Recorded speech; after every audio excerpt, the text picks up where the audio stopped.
നമസ്കാരം. എല്ലാ പ്രേക്ഷകർക്കും കേരള വിഷൻ ന്യൂസിലേക്ക് സ്വാഗതം. നിരവധി വാർത്തകളും വിശേഷങ്ങളും ഒക്കെ പങ്കുവെക്കാനുണ്ട്. ആദ്യം തന്നെ സംസ്ഥാനത്ത് ഇന്നും നാളെയും അതിതീവ്ര മഴയ്ക്ക് സാധ്യതയുണ്ട്. 4 ജില്ലകളിലാണ് ഇന്ന് റെഡ് അലർട്ട് പ്രഖ്യാപിച്ചിട്ടുള്ളത്. പത്തനംതിട്ട, ഇടുക്കി, കണ്ണൂർ, കാസർഗോഡ് ജില്ലകളിലാണ് റെഡ് അലർട്ട് ഉള്ളത്. കേരള, ലക്ഷദ്വീപ് തീരങ്ങളിൽ മത്സ്യബന്ധനത്തിനും വിലക്കുണ്ട്. അതുപോലെ തന്നെ 6 ജില്ലകളിലെ വിദ്യാഭ്യാസ സ്ഥാപനങ്ങൾക്ക് ഇന്ന് അവധി പ്രഖ്യാപിച്ചിരിക്കുകയാണ്.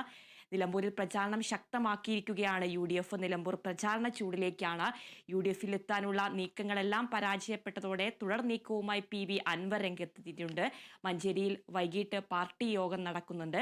അതുപോലെ തന്നെ മറ്റ് രാജ്യങ്ങൾക്കെതിരെ തീരുവ ചുമത്തിയ നടപടിക്ക് ഡൊണാൾഡ് ട്രംപിന് തിരിച്ചടി ഉണ്ടായിരിക്കുന്നു.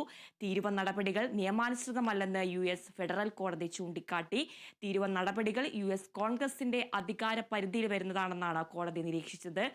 ഇന്ന് കോഴിക്കോട് വിലങ്ങാട് കോൺഗ്രസ് BJP ഹർത്താലാണ്. ഉരുൾപൊട്ടലുണ്ടായ വിലങ്ങാട് ഇന്ന് കോൺഗ്രസ് BJP ഹർത്താൽ ആചരിക്കുകയാണ്. ദുരന്തബാധിതരെ സർക്കാർ അവഗണിച്ചെന്ന് ചൂണ്ടിക്കാട്ടിയാണ് പ്രതിഷേധമുള്ളത്. 50ഓളം പേർ ഇപ്പോഴും ദുരിതാശ്വാസ ക്യാമ്പിലാണ് കഴിയുന്നത്. പ്രധാനമന്ത്രി ഇന്ന് 3 സംസ്ഥാനങ്ങൾ സന്ദർശിക്കുന്നുണ്ട്. സിക്കിം, ബീഹാർ, പശ്ചിമബംഗാൾ എന്നിവിടങ്ങളിലാണ് ഇന്ന് പൊതുപരിപാടികളുള്ളത്. അതുപോലെ നിരവധി വാർത്തകളും വിശേഷങ്ങളും ഒക്കെ പങ്കുവെക്കാനുണ്ട്. ആദ്യം നോക്കാം ടോപ്പ് ഹെഡ്ലൈൻസ്.